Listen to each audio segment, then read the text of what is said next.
Welcome to Family Secrets Unveiled, where we delve into the mysteries hidden behind the doors of even the most seemingly normal families.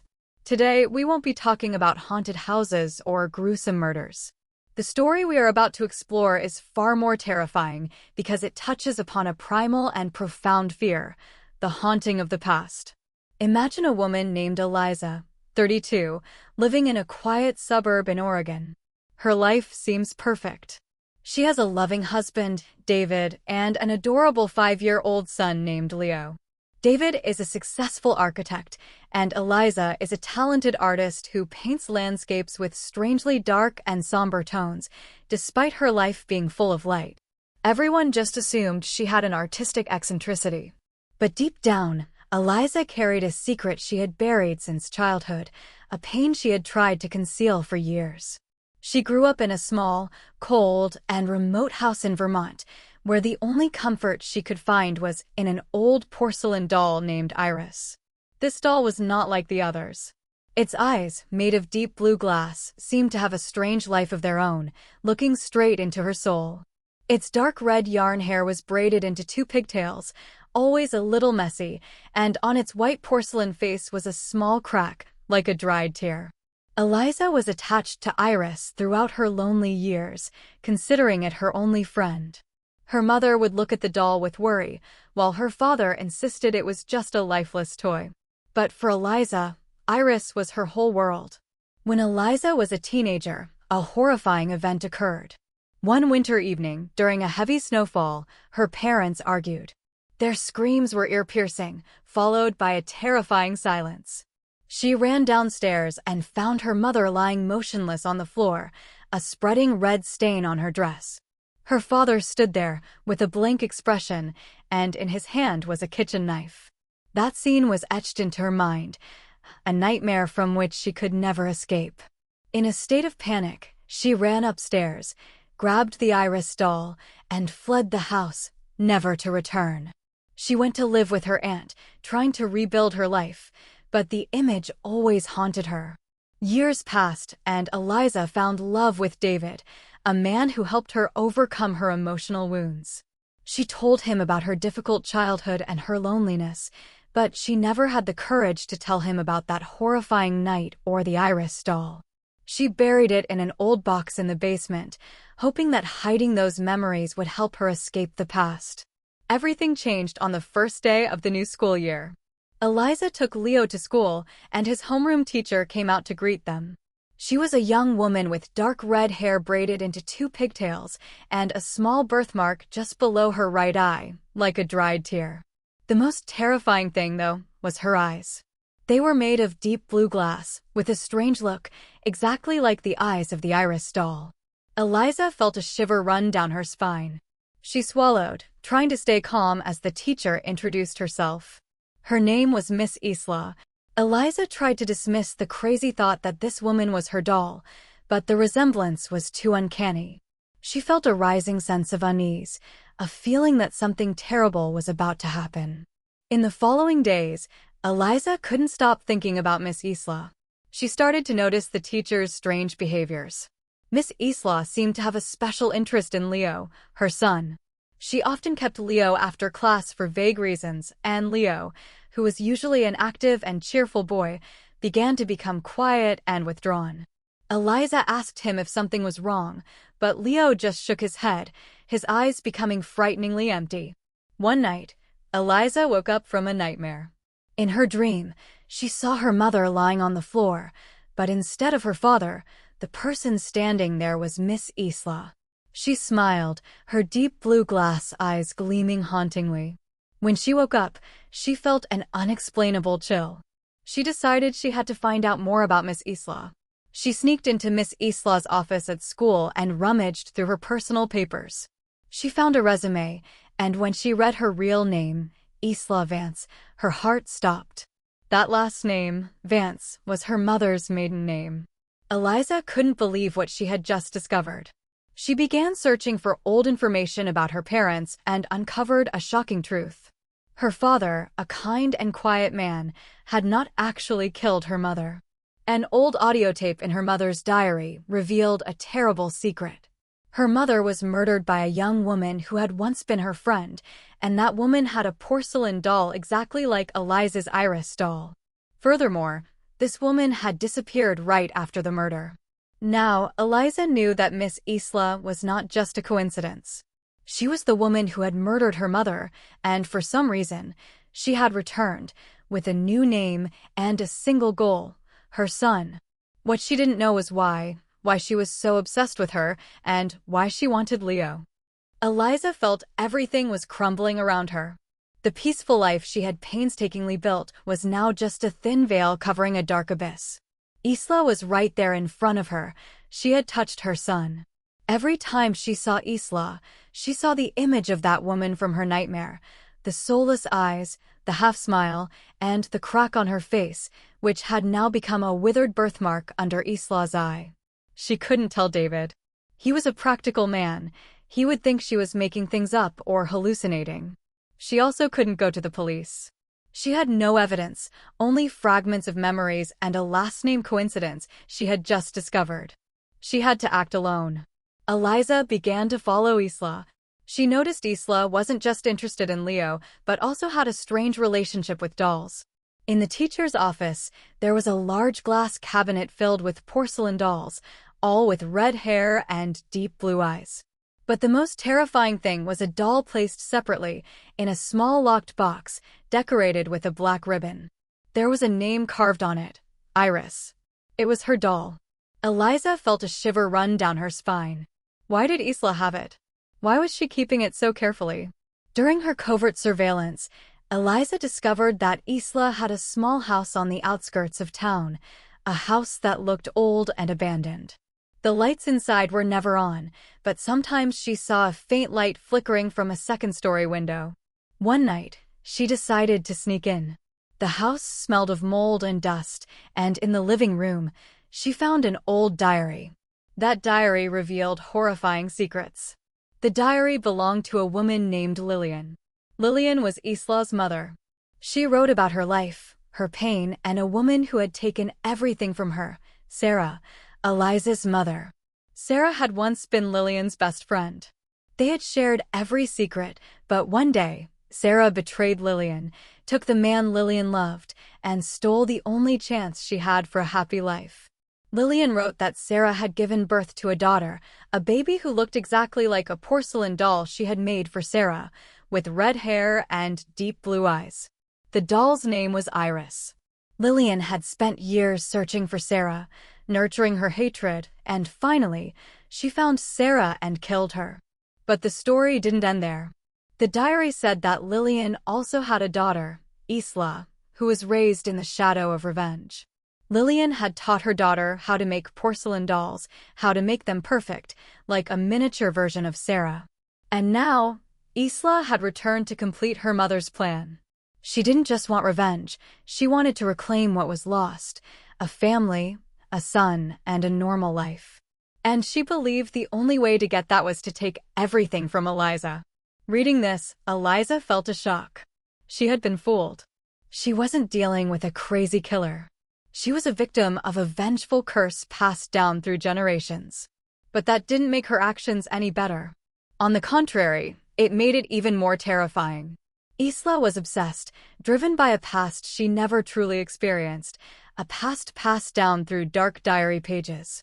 Eliza decided she had to do something to stop Isla before it was too late. But she had no evidence, no one to trust. David, her husband, began to notice a change in her behavior.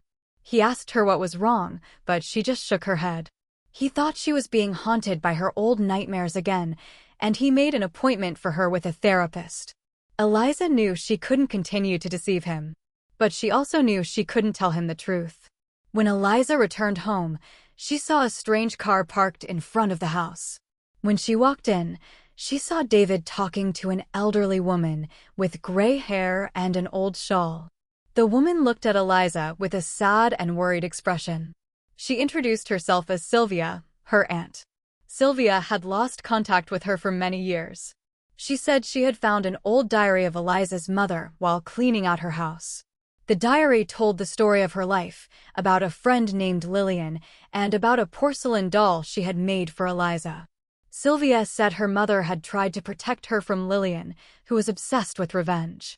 She talked about Lillian's madness, how she made dolls, and how she planned to take her daughter away. But she didn't know that Lillian also had a daughter, Isla, and that Lillian's plan had been passed down to her, like a legacy of hatred. Eliza felt a chill run down her spine. Isla had known about her for a long time, and she had been preparing for this her whole life. Everything was just a game. But why did Isla want Leo? There was a deeper secret, a secret she still didn't know, and a secret that would drive the story to a horrifying climax. The rain outside poured, as if to wash everything away, but it couldn't cleanse the darkness that was enveloping Eliza's family. The meeting with Sylvia had shed light on part of the mystery, but it left a bigger question. Why did Isla want Leo? She could have found a way to get revenge on David or Eliza, but why the child? One night, David came home late. He looked tired and worried. He asked Eliza what was wrong, but she still couldn't tell him the truth. David said he had talked to Sylvia, and she had shown him Eliza's mother's diary. He said he didn't know what to believe anymore, but he felt something was very wrong. He said he wanted to take Leo away from here until everything became clear. But it was already too late. Eliza received a text message from Miss Isla. "I have your son. Come to the old house on the outskirts of town alone if you want to see him again." Eliza's heart stopped. She ran out of the house, ignoring David, who was calling after her. The pouring rain felt like cold tears on her face. When Eliza arrived at Isla's old house, the light was still flickering from the second-story window. She pushed the creaky wooden door and stepped inside. The smell of mold and dust hit her nose. She went up the stairs, each step making a dreadful screeching sound. She saw a door ajar. In the room, Isla was standing next to a baby crib, in which Leo was sleeping peacefully, like an angel. Isla turned around. Her deep blue glass eyes gleamed in the faint candlelight. She smiled, a cold, half-smile. "You've come," she said. "I've been waiting for this moment my whole life." Eliza felt a surge of anger. "Why are you doing this? Why do you want my son?" Isla laughed. "Your son? Are you sure he's your son?"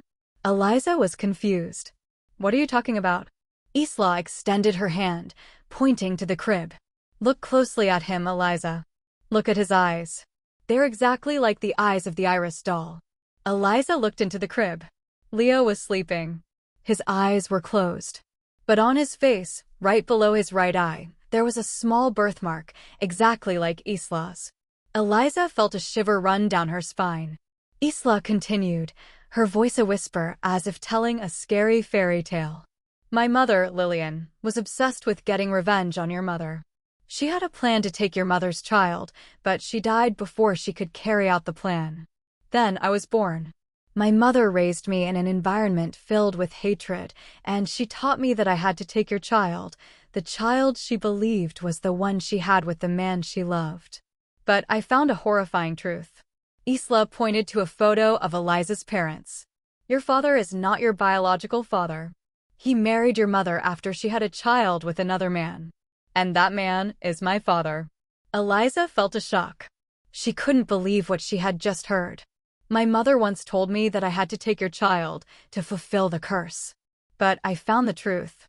You are not the daughter of that man. You are the daughter of your stepfather, the man who raised you. And your mother, she was pregnant with another man. That man is Leo's father." Eliza felt everything spinning. "What are you talking about?" "My husband. David." Isla laughed coldly. "No, not David. My mother found this truth. She found that man, and she told him he had a son. She told him that I would raise him, and he would be my son." Eliza felt a rising horror. Who was she talking about? She didn't know anyone else besides David. Isla continued, her voice echoing in the dark room. "David is not Leo's father. Leo's father is me." Eliza felt a shock. She couldn't believe what she was hearing. But then, she remembered her paintings, the paintings of somber women and children with deep blue glass eyes. She had painted those paintings long ago, before she met David. She had painted them for some reason, a reason she didn't even know. Isla stepped closer, her eyes looking straight into Eliza's. I've been looking for you. I've been looking for your son. I've been looking for a normal life. But I found a more horrifying truth. You are not the daughter of your mother. You are the daughter of my mother. Eliza felt a shock. She couldn't be Lillian's daughter. She couldn't. Isla continued, her voice full of bitterness. I was fooled. I thought I had to get revenge. But I found a horrifying truth.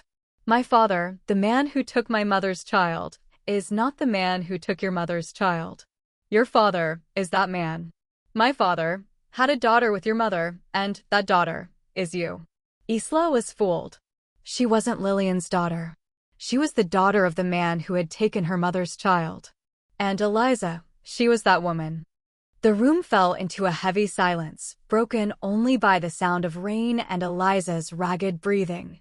Everything she had ever believed, every memory, every piece of her life, fell apart. She wasn't Eliza. She was someone else, someone created from a lie, a horrifying secret buried under the cold ground. Isla looked at her with soulless eyes. She had spent her entire life preparing for a meaningless revenge, only to realize that she was hunting her own half-sister. My mother, Isla said, her voice trembling. She lied to me. She told me I had to get revenge.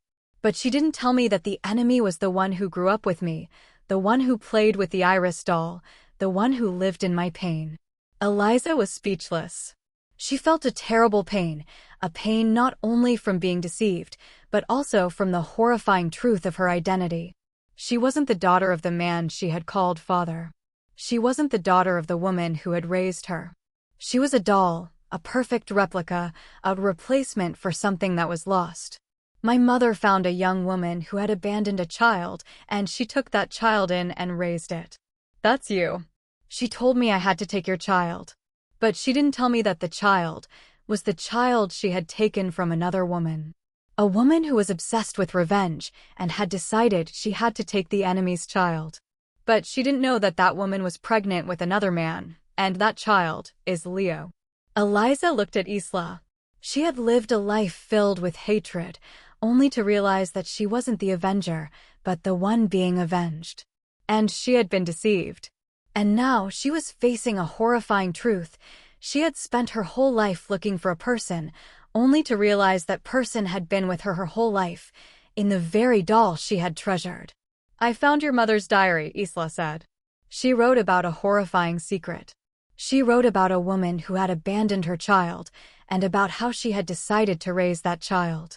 She wrote about a curse she believed would never end. She wrote about a doll named Iris. She said that doll was a replacement for the child she never had. Eliza looked at Isla. She had spent her whole life looking for a person, only to realize that person had been with her whole life. She had spent her whole life nurturing a vow of revenge, only to realize that she had been deceived. And now she was facing a horrifying truth. She had spent her whole life avenging a person, only to realize that that person was the one who had saved her life, the one who had raised her. I am not your enemy, Eliza said, her voice trembling. I am not the daughter of the woman who hurt your mother.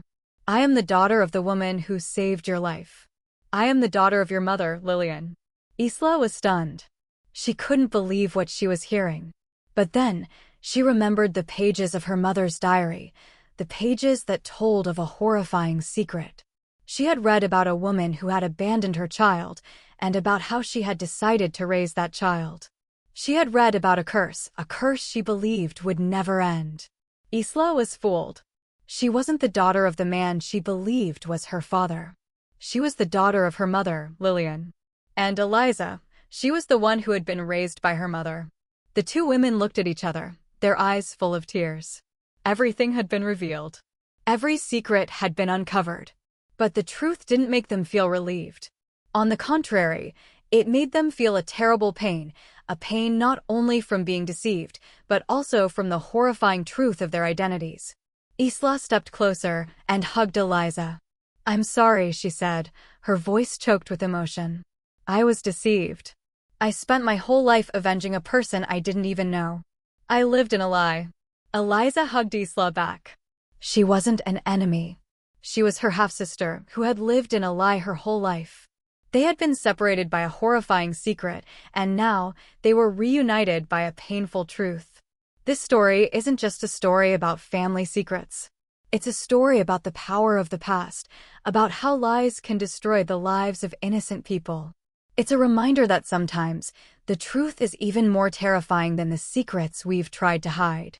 If this story gave you shivers, don't forget to like and subscribe to the Family Secrets Unveiled channel so you don't miss other horrifying true stories. Be sure to turn on notifications so we can continue to unveil the most terrifying secrets together. See you in the next video.